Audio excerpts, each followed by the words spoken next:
कल्पना कीजिए, रात के 2 बज रहे हैं, आप अपनी रसोई में खड़े हैं।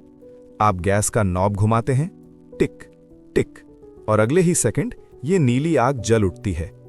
सब कुछ इतना आसान लगता है, इतना सामान्य, है ना? लेकिन क्या आपने कभी 1 सेकंड रुककर सोचा है ये गैस आती कहां से है? और उससे भी बड़ा सवाल, ये बनती कैसे है? क्योंकि सच ये है दोस्तों, जो एलपीजी सिलेंडर आज आपके घर के कोने में चुपचाप रखा है, वो सिर्फ एक लोहे का डिब्बा और कुछ गैस नहीं है। वो हजारों फीट जमीन के नीचे छिपी एक खतरनाक, ज्वलनशील कहानी है, जिसे इंसान की इंजीनियरिंग ने अपने काबू में किया है। आपको लगता होगा कि एलपीजी किसी आधुनिक फैक्ट्री में रसायनों को मिलाकर बनाई जाती है। गलत। एलपीजी बनाई नहीं जाती, उसे जमीन का सीना चीरकर निकाला जाता है। आज हम इसी कहानी के सबसे गहरे हिस्से में उतरने वाले हैं। स्वागत है आपका भारत एक्सप्लेन्ड में, जहां हम विज्ञान और इंजीनियरिंग के सबसे जटिल रहस्यों को डिकोड करते हैं। कहानी शुरू होती है आज से लगभग 30 से 40 करोड़ साल पहले, यानी कार्बोनीफेरस काल में। उस समय पृथ्वी पर डायनासोर भी नहीं थे, सिर्फ विशालकाय जंगल, समुद्री जीव और शैवाल थे। फिर एक दिन प्रकृति ने करवट ली। ज्वालामुखी फटे, भारी भूकंप आए और ये सारे जीव और जंगल जमीन और समुद्र की तलहटी के नीचे दब गए। साल नहीं, 1000 साल नहीं, करोड़ों साल तक। इनके ऊपर मिट्टी, रेत और चट्टानों की परतें जमती गईं। जमीन के हजारों फीट नीचे ऑक्सीजन नहीं थी, लेकिन 2 चीजें थीं, भयानक गर्मी और अथाह दबाव। भूविज्ञान में इस प्रक्रिया को कैटाजेनेसिस कहते हैं। इस भयंकर दबाव और गर्मी के कारण उन मृत जीवों का कार्बनिक पदार्थ टूटने लगा। जो थोड़ा कम दबे वो बन गए कोयला, जो और गहरे दबे वो पिघलकर बन गए कच्चा तेल, और जिन पर सबसे ज्यादा दबाव पड़ा वो बन गए नेचुरल गैस। यानी जिस गैस से आज आप अपना खाना पका रहे हैं, वो असल में करोड़ों साल पहले खत्म हो चुकी जिंदगियों की बची हुई ऊर्जा है। अब एक बहुत बड़ी गलतफहमी दूर करते हैं। ज्यादातर लोगों को लगता है कि जमीन के नीचे पेट्रोल या गैस की कोई खाली गुफा है, या कोई बहुत बड़ा अंडरग्राउंड टैंक है जिसमें पाइप डालकर गैस खींच ली जाती है। ऐसा बिल्कुल नहीं है। जमीन के नीचे तेल और गैस ठोस चट्टानों के बीच छोटे छोटे माइक्रोस्कोपिक छेदों में फंसी होती है, बिल्कुल वैसे ही जैसे एक स्पंज के अंदर पानी भरा होता है। गैस हमेशा ऊपर उठने की कोशिश करती है, लेकिन उसके ऊपर एक बहुत कठोर चट्टान होती है जिसे कैप रॉक कहते हैं। ये चट्टान उस गैस को करोड़ों सालों तक वहीं कैद रखती है।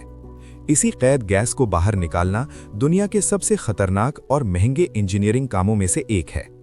अब शुरू होता है असली खेल, ड्रिलिंग।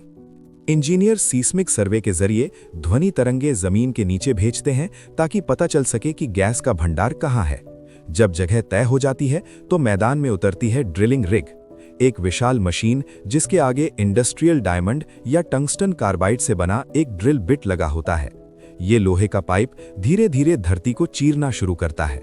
1000 मीटर, 3000 मीटर, कभी कभी तो 7 किलोमीटर तक नीचे। लेकिन यहाँ एक बहुत बड़ा खतरा है। नीचे उस फंसी गैस का दबाव इतना भयंकर होता है कि जैसे ही ड्रिल मशीन उस भंडार में छेद करती है, गैस पागलों की तरह बाहर निकलने की कोशिश करती है। अगर उस वक्त ड्रिलिंग में 1 इंच की भी गलती हुई या दबाव को बैलेंस नहीं किया गया, तो वो गैस सीधा पाइप से होते हुए ऊपर आएगी और पूरी की पूरी ड्रिलिंग रिग में एक महाविनाशकारी ब्लास्ट होगा। इसे इंडस्ट्री की भाषा में ब्लो आउट कहते हैं। इसे रोकने के लिए इंजीनियर्स BOP यानी ब्लो आउट प्रिवेंटर का इस्तेमाल करते हैं। ये 50-50 टन के भारी भरकम वॉल्व होते हैं जो किसी भी आपात स्थिति में ड्रिलिंग पाइप को तुरंत काटकर कुएं को सील कर देते हैं। हर सेकंड, हर इंच नियंत्रण में करना पड़ता है। और अगर यही तेल समुद्र के नीचे हो, तब काम 100 गुना ज्यादा खतरनाक हो जाता है। समुद्र के बीच तैरते हुए प्लेटफॉर्म बनाए जाते हैं, नीचे हजारों फीट गहरा पानी और उसके नीचे जमीन की ड्रिलिंग, तूफान, लहरें और पानी का भारी दबाव। इंजीनियरिंग का इससे बड़ा टेस्ट और कोई नहीं। जब ड्रिल सही जगह पहुंचती है तो जो बाहर आता है वो सीधी गैस नहीं होती, वो एक गंदा काला मिश्रण होता है। इसमें कच्चा तेल, पानी, मिट्टी, नमक और कई तरह की गैसें आपस में घुली होती हैं। इसे सीधे इस्तेमाल करना नामुमकिन है। इसे पाइपलाइनों के जरिए भेजा जाता है रिफाइनरी में। यहीं पर सारा विज्ञान काम करता है। रिफाइनरी में एक विशाल टावर होता है जिसे फ्रैक्शनल डिस्टिलेशन कॉलम कहते हैं। इसमें कच्चे तेल को करीब 400 डिग्री सेल्सियस तक गर्म करके डाला जाता है। जैसे जैसे तेल उबलता है उसकी भाप ऊपर उठती है। यहाँ विज्ञान का एक सीधा सा नियम काम करता है। हर केमिकल का बॉइलिंग पॉइंट अलग होता है। जो भारी और गाढ़े पदार्थ होते हैं वो नीचे रह जाते हैं, जो थोड़े हल्के होते हैं वो बीच के हिस्सों में अलग हो जाते हैं। उससे ऊपर मिलता है पेट्रोल, और जो सबसे हल्का हिस्सा होता है, जो गैस के रूप में टावर के सबसे ऊपरी हिस्से से बाहर निकलता है, वही होती है हमारी एलपीजी यानी लिक्विफाइड पेट्रोलियम गैस। अब सवाल यह है कि एलपीजी असल में है क्या? केमिस्ट्री की भाषा में समझें तो एलपीजी मुख्य रूप से 2 हाइड्रोकार्बन गैसों का मिश्रण है, प्रोपेन और ब्यूटेन। लेकिन यहाँ एक बड़ी समस्या थी, गैस बहुत ज्यादा जगह घेरती है। अगर हम एलपीजी को गैस के रूप में ही एक सिलेंडर में भर दें तो वो सिलेंडर आपके किचन में मुश्किल से 1 या 2 दिन ही चलेगा।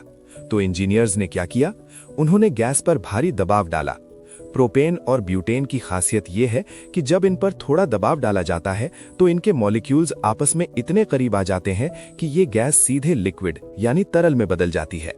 लिक्विड बनने से इसका वॉल्यूम 270 गुना कम हो जाता है, यानी जो गैस 270 लीटर की जगह घेरती उसे दबाकर सिर्फ 1 लीटर लिक्विड बना दिया गया। यही कारण है कि आपके घर का 14.2 किलो का सिलेंडर महीनों तक चलता है, और इसीलिए इसके नाम में लिक्विफाइड जुड़ा है। जब आप गैस का रेगुलेटर खोलते हैं तो सिलेंडर के अंदर का दबाव कम होता है, तब वो लिक्विड उबलकर वापस गैस में बदलता है, पाइप से आपके चूल्हे तक पहुंचता है और जलता है।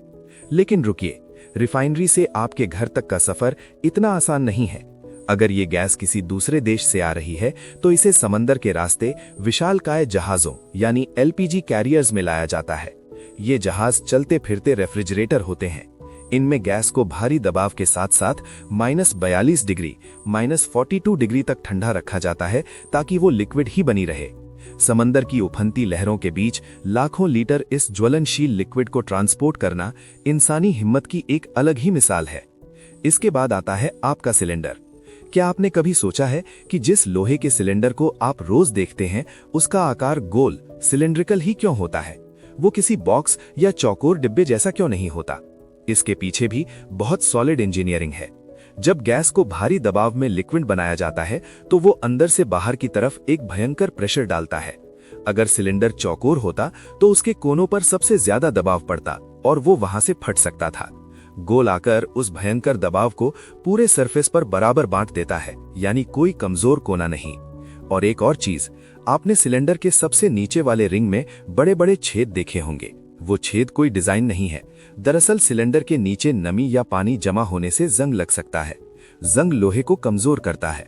वो छेद हवा का सर्कुलेशन बनाए रखते हैं ताकि नीचे का हिस्सा हमेशा सूखा रहे और सिलेंडर कभी कमजोर न पड़े।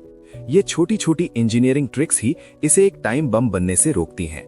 रिफाइनरी से ये लिक्विड एलपीजी बड़े बड़े बुलेट टैंकर्स के जरिए बॉटलिंग प्लांट में आती है। वहां खाली सिलेंडरों को साफ किया जाता है, उनका खाली वजन नापा जाता है और फिर हाइड्रोस्टैटिक टेस्टिंग की जाती है ताकि ये पक्का हो सके कि सिलेंडर हाई प्रेशर झेल सकता है। लेकिन सिलेंडर में पैक करने से ठीक पहले इंजीनियर्स इसमें एक ऐसी चीज मिलाते हैं जो रोज हमारी और आपकी जान बचाती है। आपको जानकर हैरानी होगी कि असली एलपीजी गैस में कोई महक नहीं होती है। ये पूरी तरह गंधहीन होती है। अगर गैस लीक हो जाए तो आपको पता ही नहीं चलेगा और एक छोटा सा स्पार्क पूरे घर को उड़ा सकता है। इसलिए इसमें एक केमिकल मिलाया जाता है, इथाइल मरकैप्टन। इसी केमिकल की वजह से वो सड़े हुए अंडे या लहसुन जैसी तेज बदबू आती है। ये बदबू कोई कमी नहीं है, बल्कि इंसानी दिमाग का मास्टरपीस सेफ्टी फीचर है। अब सच्चाई सुनिए, एलपीजी बहुत सुरक्षित लगती है, लेकिन अगर इंजीनियरिंग के इन सेफ्टी वॉल्व्स को हटा दिया जाए तो ये एक जिंदा बम है। एलपीजी हवा से भारी होती है। अगर पाइप लीक हो जाए तो गैस उड़कर खिड़की से बाहर नहीं जाती, वो जमीन पर, फर्श पर और घर के कोनों में एक अदृश्य चादर की तरह जमा हो जाती है। और फिर स्विच ऑन करने से निकलने वाला एक हल्का सा स्पार्क, बस पूरा कमरा वेपर क्लाउड एक्सप्लोजन का शिकार हो जाता है। एक और भयानक स्थिति होती है जिसे इंडस्ट्री में ब्लीवी कहते हैं। अगर किसी सिलेंडर के बाहर आग लग जाए तो अंदर का लिक्विड उबलने लगता है। दबाव इतना बढ़ जाता है कि स्टील का वो भारी भरकम सिलेंडर भी उसे नहीं रोक पाता और वो फट जाता है। इसीलिए रेगुलेटर का प्रेशर कंट्रोल और सिलेंडर की मोटाई बहुत सोच समझकर डिजाइन की जाती है। छोटी छोटी चीजें ही बड़े हादसों से बचाती हैं। अब सोचिए, हर बार जब आप अपनी रसोई में गैस जलाते हैं तो वो सिर्फ एक नीली आग की लौ नहीं है, वो है 30 करोड़ साल पुरानी दबी हुई ऊर्जा। वो है धरती के 5 किलोमीटर नीचे का भयानक दबाव। वो है रिफाइनरी की आग उगलती भट्टियां। और वो है इंसानी दिमाग की वो महान इंजीनियरिंग जिसने इस अदृश्य खतरे को हमारे घरों का सबसे सुरक्षित साथी बना दिया। तो अगली बार जब आप रसोई में गैस जलाएं तो 1 सेकंड के लिए रुक कर सोचना कि आप सिर्फ गैस नहीं जला रहे, आप धरती के अंदर छिपा हुआ इतिहास जला रहे हैं। अगर इस वीडियो ने आपको दुनिया को देखने का एक नया नजरिया दिया है, अगर आपको लगा है कि हमारे आसपास मौजूद हर साधारण चीज के पीछे एक असाधारण विज्ञान है, तो इस वीडियो को शेयर जरूर करना। हमारी 20,000 से ज्यादा की इस भारत एक्सप्लेन्ड कम्युनिटी को और बड़ा बनाना है। और कमेंट बॉक्स में बताओ अगला सच किसका खोलें, न्यूक्लियर एनर्जी का असली पावर गेम, पेट्रोल रिफाइनरी का छिपा हुआ सिस्टम, या फिर इलेक्ट्रिसिटी ग्रिड का वो नेटवर्क जो 1 सेकंड के लिए भी रुक नहीं सकता।